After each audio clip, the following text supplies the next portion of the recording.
Fenêtre sur l'Afrique.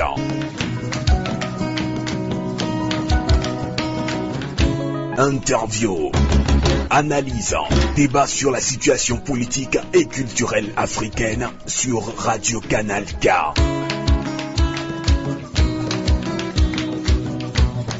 Fenêtre sur l'Afrique, la voix des sans-voix, la voix des opprimés.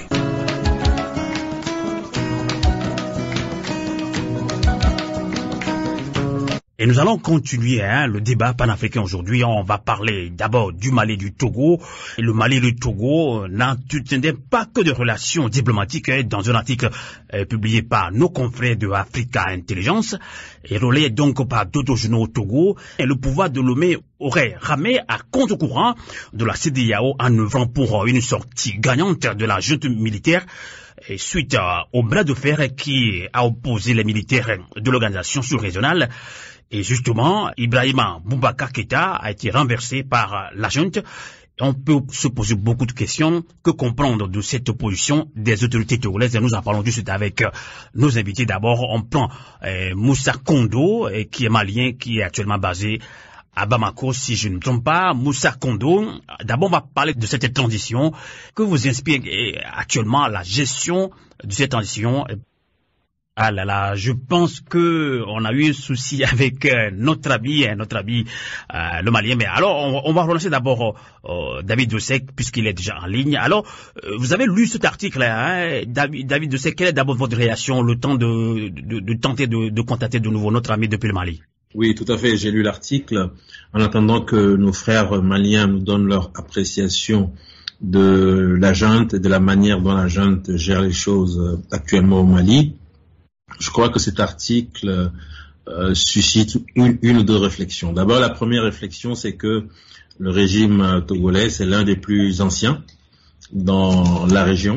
N'oublions pas que le président Faure Gnassingbé a hérité du pouvoir en 2005. Ça fait donc 15 années qu'il est au pouvoir. Il en est à son 4e mandat. Et donc, vous savez, lorsque vous êtes assez ancien dans un groupe, ça vous amène parfois à pousser les cornes et à vouloir régenter un peu tout le groupe. Et donc, je ne suis pas surpris. Je ne sais pas d'où est-ce que l'auteur a tiré les informations, mais ce qu'il dit dans l'article ne me surprendrait guère. Nous savons ce qui s'est passé justement au Burkina Faso lorsque le Togo avait essayé de tirer les ficelles avec Diendéré, etc. Là, les faits ont démontré effectivement que le régime togolais avait eu à intervenir au Burkina Faso. Manifestement, d'après les informations données par l'auteur de l'article, le Togo continue d'intervenir dans d'autres pays comme le Mali, et même en dehors du Mali, nous avons ouï dire il y a quelques mois qu'un pays limitrophe du Togo a également failli subir des intrusions en raison de l'intervention totalement inadaptée du régime togolais. Je ne vais pas citer le pays ici, mais c'est pour dire que le Togo n'est pas à jouer de son rôle de doyen entre guillemets, pour parfois alimenter certains mouvements dans d'autres pays. Et vous savez, quand vous avez la possibilité de jouer les troubles faits dans un pays, quelque part, on vous est redevable, puisque vous avez la possibilité de calmer les tensions ou d'alimenter les tensions, justement. Donc ça, c'est la première des choses. La deuxième des choses, c'est que vous savez, c'est un régime militaire. Je me souviens que nous avons eu à en discuter ici. C'est vrai que c'est un coup d'État qui est venu mettre fin à une situation totalement dérégulée au Mali, où on avait un pouvoir avec Ibeka qui était complètement en perdition, le peuple qui était en souffrance et le peuple qui avait besoin d'être libéré. Nous avions salué l'action des militaires, mais nous disions également que les régimes militaires en Afrique, on connaissait. Et il n'était pas question de dire que vive le coup d'État, vive les militaires, allez on laisse faire les militaires. Donc il fallait rester vigilant et je pense que la vigilance s'impose davantage aujourd'hui. Nous allons peut-être écouter tout à l'heure notre frère malien. Il est revenu, exactement. Heureusement, on a réussi à joindre de nouveau Moussa Kondo. Rebonsoir depuis Bamako, Mali. Moussa Kondo, vous m'entendez, Moussa Kondo? Oui, je vous entends. Nous, on vous reçoit très mal. Je pense que vous êtes très pris ou je ne sais pas, autour de vous il y a un peu du bruit. Moussa Kondo, je rappelle que vous êtes directeur de l'ONG Pays Accountability Lab Mali et votre ONG travaille sur les questions de gouvernance, de transparence et votre ONG lutte également contre la corruption. Et justement, après le coup d'État au Mali, une transition a été mise en place et conduite par Ban Dao. D'abord, vous qui êtes au Mali et proche de la population, quelle appréciation faites-vous de la gestion de la transition au Mali? Merci beaucoup. Moi, je vous entends parfaitement. Je ne sais pas si vous m'entendez maintenant. Allez-y. Ok. Alors, mes premiers mots seront d'abord de rendre un vibrant hommage aussi à un grand homme, un grand panafricaniste, le président Amadou Toumani Touré, qui nous a quittés il y a quelques jours aussi, à l'intervalle du président Johnny Rawlings, que je m'incline très profondément pour le rendre hommage pour tout ce qu'ils ont fait, les deux hommes, pour le continent et pour leurs pays respectifs. Pour revenir à votre question, c'est vous dire qu'aujourd'hui, les gens sont un peu perplexes par rapport à la conduite de la transition, parce que comme vous le savez, la transition est intervenue après une longue crise qui avait paralysé pratiquement tout le pays, à travers les mouvements sociaux, les manifestations monstres dans les rues de Bamako et ces cris de cœur des populations maliennes pour un changement de régime à Bamako. Donc cela nous a amené à un coup d'État militaire pour remplacer le régime du président Ibeka, Ibrahim Boubacar Keïta, et aujourd'hui c'est Mbadao qui a été choisi pour mener la transition. Donc aujourd'hui, compte tenu des mouvements sociaux qui se préparent, notamment la grève de la plus grande centrale syndicale de notre pays, qui est l'UNTM, qui vient de finir une grève de 72 heures, c'est vous dire que la transition est partie vraiment sur de mauvais pieds, si je puis m'exprimer ainsi. Alors, Ban Dao a effectué une sortie officielle au Togo le 13 novembre dernier, mais selon le média Afrique Intelligence, des rencontres avaient eu lieu auparavant entre la junte militaire et le pouvoir de Lomé. Alors, selon des révélations, Faure Gnassingbé serait un appui stratégique à la junte malienne depuis près de 4 mois. Alors, que comprendre de cette attitude du pouvoir de Lomé selon vous, Moussa Kondo? Merci beaucoup pour cette question. C'est avec un grand intérêt que j'ai lu cet article et j'ai beaucoup de respect pour ceux qui ont écrit. Mais personnellement, n'étant pas dans les secrets de Dieu, je ne vais pas trop m'avancer par rapport à ce qui a été dit dans cet article. Mais pour moi, depuis le coup d'État, je sais qu'il y a eu beaucoup de négociations en sourdine qui n'ont pas été publiées, dont moi personnellement, je n'ai pas pu avoir d'accès à certaines informations pour pouvoir les commenter. Mais ce qui est sûr aujourd'hui, nous sommes dans une phase de géopolitique où chaque pays essaye d'avoir le plus d'alliés et le plus d'amis dans la zone, que ce soit dans la sous-région. Donc aujourd'hui, justement selon les intérêts. Exactement, selon les intérêts. Aujourd'hui, Faure Gnassingbé, peu importe le contexte ou la nature, veut avoir des gens qui soient de la même logique que lui, venir de manière gauche dans le pouvoir et se faire des amis. Donc, si les militaires font des coups d'État, lui, il peut voir directement en eux des alliés, des associés, quitte aux démocrates de mordre leurs doigts. Et aujourd'hui, ce jeu-là, ça va pas commencer par le Mali et ça va pas finir par le Mali. Donc aujourd'hui, s'il y a quelque chose à faire pour moi, au niveau du Togo et au niveau du peuple togolais, c'est réellement de mettre en place un système pour mettre fin, par exemple, à cette gestion, je dirais pas chaotique, mais où il n'y a pas d'alternance, où il n'y a rien. Parce qu'aujourd'hui, une seule personne ne peut et ne saurait avoir toutes les solutions pour un pays. D'accord. Donc, je vois cette question de ce sens-là. D'accord.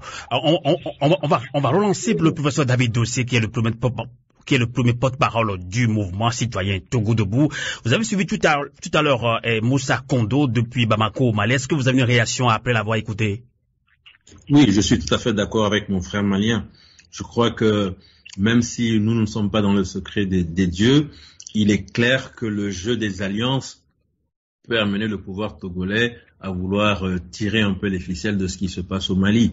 Et je disais donc que le pouvoir togolais, c'est un des plus vieux aujourd'hui dans la région. Je ne tiens pas compte du règne du père, Je parle du règne du fils, donc le président Faure Gnassingbé, qui est au pouvoir depuis 2005. Ça lui fait déjà 15 années de bons et loyaux services pour le Togo. Il vient d'entamer son 4e mandat et étant le doyen, ou en tout cas un des plus vieux, il n'hésitera pas à essayer d'avoir suffisamment d'influence sur les différents régimes dans certains pays. Il avait essayé au Burkina avec le général Diendéré. Je pense que les Burkinabés ont eu la chance de pouvoir se tirer un peu des griffes du régime togolais, et aujourd'hui il essaye avec le Mali.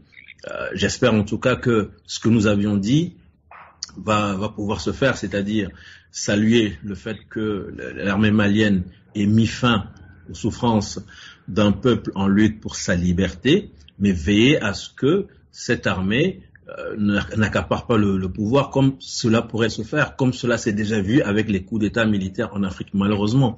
Donc aujourd'hui, si on nous dit que le président Faure Gnassingbé, en tout cas le régime togolais, cherche à avoir son influence jusqu'au niveau de la junte malienne, même si moi je l'ai appris à travers cet article, je disais que ça ne me surprend pas parce que ce sont les habitudes de la maison, et on comprend que, étant ancien dans le pouvoir, étant ancien dans la région, c'est le jeu des alliances, et c'est comme ça que ça fonctionne. D'accord. On va relancer également depuis Ouagadougou au Burkina Faso, Adama Coulibaly, président du parti politique APP, et Bourkindi, l'alternative patriotique panafricaine. Alors, Adama Coulibaly, vous avez également lu cet article, et dans cet article-là, de nos confrères Afrique Intelligence, et cet article a été relayé également par d'autres journaux au Togo. Le pouvoir de Lomé aurait ramé à contre-courant de la CEDEAO en œuvrant pour une sorte gagnante de la junte au pouvoir, et suite au bras de fer qui a opposé les militaires à l'organisation sous-régionale, suite au coup d'État militaire qui a mis fin au pouvoir de Ibrahima Boubacar Keïta. Alors, Adama Coulibaly, que vous inspire cet article? Selon vous, vous êtes un panafricain. Avant toute chose, je voudrais me joindre à notre frère malien pour rendre hommage au président ATT, et pour saluer également le courage qu'il a eu lorsqu'il a décidé de mettre fin au régime de président Moussa Traoré. Et il faut lui rendre hommage à ce président également, Moussa Traoré, qui est parti aussi, et qui, lui, était réprimé. Et donc, il y a eu le président ATT, le général ATT avait mis fin à ce régime qui était très répressif, qui était décrié par les Maliens. Il a par la suite quitté le pouvoir, auréolé d'une popularité certaine, ce qui lui a permis de revenir au pouvoir par la suite. Donc, c'est pour dire que le Mali connaît une activité politique, une histoire politique très mouvante et très dynamique également, parce que, depuis Modibo Keïta, qui a été trahi, assassiné par la suite, les Maliens ne se sont pas laissés faire, même s'il y a eu un régime très long de Moussa Traoré, et qu'aujourd'hui, il y a des militaires qui reviennent au pouvoir, et qu'entre-temps, il y a eu d'autres coups d'État aussi. Donc, il faut le signaler. Donc, nous avons affaire à une situation qui n'est pas maîtrisée dans la plupart des pays d'Afrique francophone notamment, et ailleurs aussi, mais surtout en Afrique francophone, où il y a de réelles difficultés. Maintenant, lorsque le peuple malien s'est mis debout, nous tous panafricanistes, nous nous sommes dit, mais voilà une situation qui va aboutir à la victoire du peuple, à l'exemple de ce qu'on a connu au Burkina en 2014 avec l'insurrection qui a chassé Blaise Compaoré du pouvoir. Et là, les militaires, comme au Burkina, les militaires sont intervenus. Et il est normal que face à une situation de ce genre, dans les rapports politiques qui peuvent s'instaurer entre des dirigeants de la sous-région, il est normal qu'il y ait des entretiens. Il est normal, dans la situation où les Maliens, le peuple malien et le gouvernement et le conseil et les militaires qui venaient de faire leur coup d'État étaient sous pression de la CEDEAO. C'est une pression très forte qui était marquée surtout par les velléités du président Ouattara. Il était normal de chercher des alliés.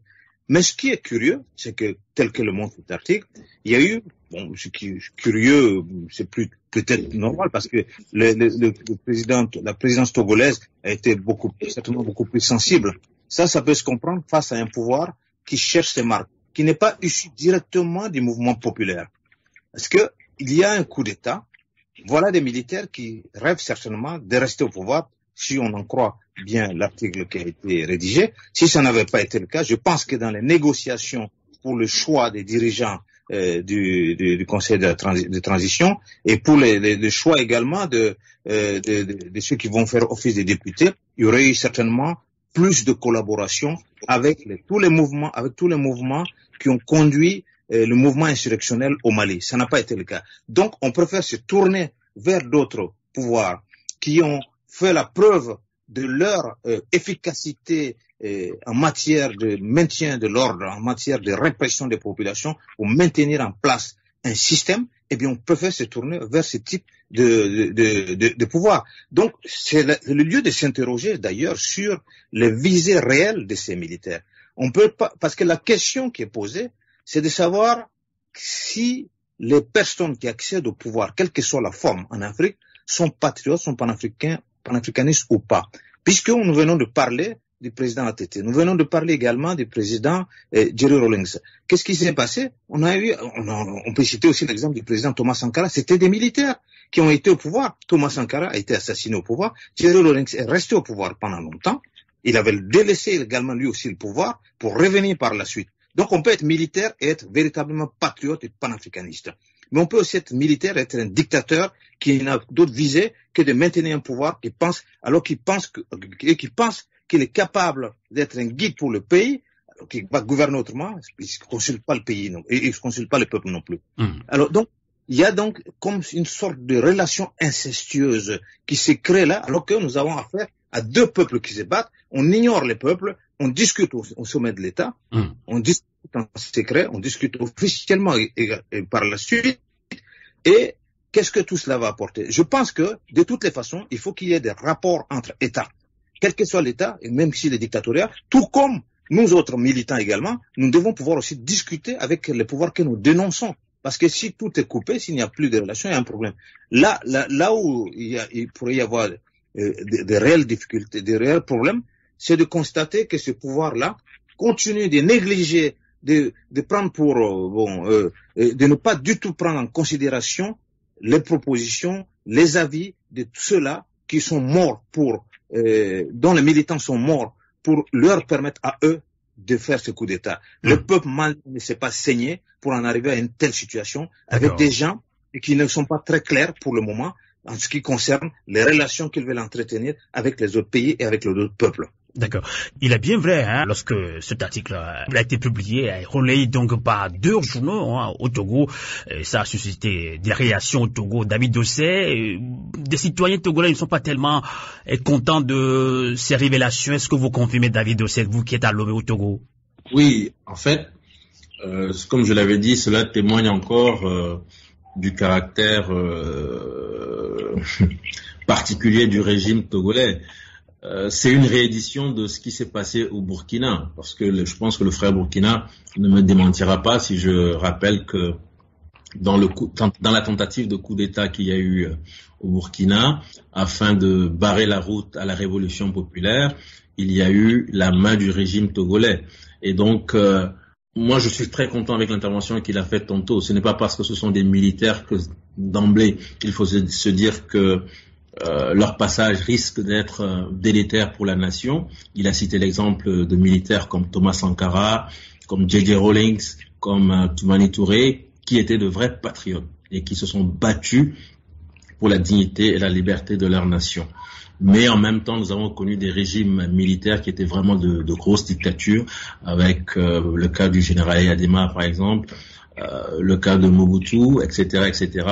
Et donc, pour en revenir à cet article, aujourd'hui à Lomé, les gens se posent la question de savoir si le Togo va continuer à exporter ces mauvaises pratiques après l'élection qui a consacré le 4e mandat du président Faure. On a eu le sentiment que ça a été une réédition de ce qui s'est passé au Togo, justement en Guinée, puis en Côte d'Ivoire, et en dehors de ça, on se rend compte que le régime togolais continue d'alimenter les mauvaises pratiques, notamment avec cette junte malienne qui, pour le moment, on ne sait pas trop. Est-ce qu'elle est vraiment venue pour sauver le peuple malien? C'est ce qu'on espère en tout cas. Ou est-ce que elle est en train de réfléchir à comment faire pour conserver le pouvoir au-delà des limites prescrites par la communauté internationale et surtout prescrites par le peuple malien. Je crois que c'est surtout ça qu'il faut voir, l'intérêt suprême du peuple malien. D'accord. On va relancer Moussa Kondo depuis Bamako au Mali. Moussa Kondo, vous avez suivi tout à l'heure Adama Coulibaly depuis Ouagadougou au Burkina Faso. Professeur David Dossé, est-ce que vous comprenez les inquiétudes qu'ils ont quand même partagées tout à l'heure? Oui, évidemment, parce que aujourd'hui, la réalité c'est que certains de nos frères d'armes, quand ils viennent au pouvoir par les coups de force, ils pensent qu'ils sont peut-être plus intelligents que les autres. Mais ils oublient certainement que certes, il y a la corruption, il y a beaucoup de mauvaise gouvernance qui nous amène à ce niveau pour que eux ils puissent avoir une certaine crédibilité aux yeux des populations afin d'intervenir sur le plan militaire.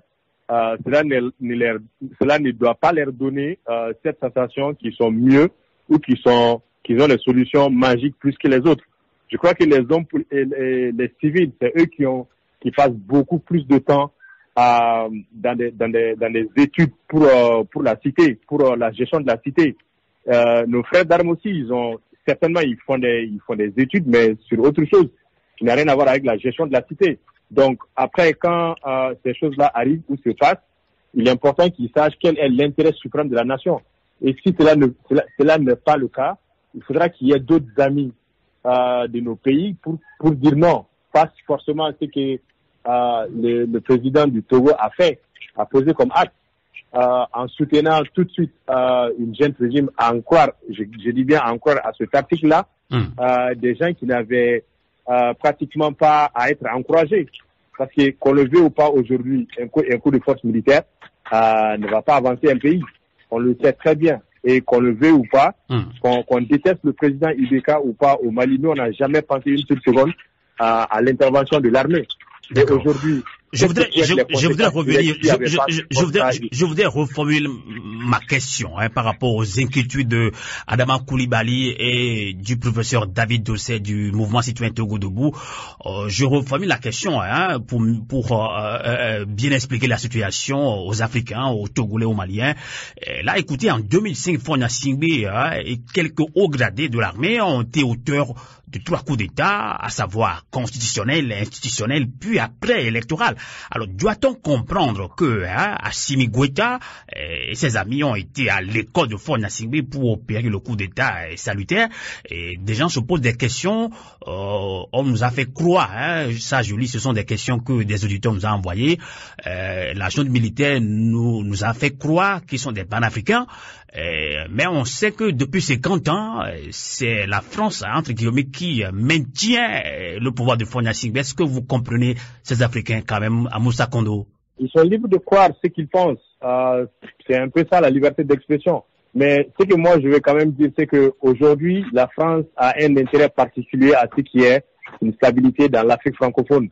Mais mon avis personnel, la question, c'est que il est temps de changer par rapport à la manière dont nous vivons, où nous travaillons, où nous collaborons avec la France. Parce que si vous prenez les pays les plus pauvres, les plus, je dirais même pas ridicules au monde aujourd'hui, les pays francophones, surtout de l'Afrique de l'Ouest, en font partie. Donc, ça ne veut pas dire que c'est un modèle qui réussit. Donc, qu'est-ce que nous, Africains, on peut faire aujourd'hui pour sortir de cette mascarade-là et prendre les choses en main? Ne pas être le jeu de qui que ce soit, ni la France, ni l'Allemagne, ni les États-Unis. Mais aujourd'hui, comment nous avons assez de compréhension, de connaissance de nous-mêmes, de notre contexte et de nos enjeux, mais comment collaborer avec les autres aussi dans le respect et la considération. Je crois que la question, elle est toute faite. D'accord. On va clôturer avec ce sujet sur les relations bilatérales entre la junte militaire malienne et le pouvoir de Lomé. Devant cette situation, professeur David Dossé, à quand, on peut se poser la question, à quand la CEDEAO des peuples? Je crois que c'est une très bonne question. Autant le jeu des alliances se fait entre les chefs d'État, le Togo, la Guinée, la Côte d'Ivoire constitue à l'évidence un triangle délétère aujourd'hui, délétère pour la démocratie et l'état de droit, autant je crois il est important. Je crois que c'est le frère burkinabé qui l'a dit tantôt. Il est important que les peuples d'Afrique également réfléchissent davantage au jeu des alliances. Il faut que nous soyons beaucoup plus solidaires entre nous. Si le peuple malien est en lutte, il faut que les autres peuples burkinabés, togolais, sénégalais réfléchissent à comment faire pour davantage impacter la lutte des frères maliens. Comment les soutenir? Il ne faut pas laisser les Maliens se débrouiller seuls.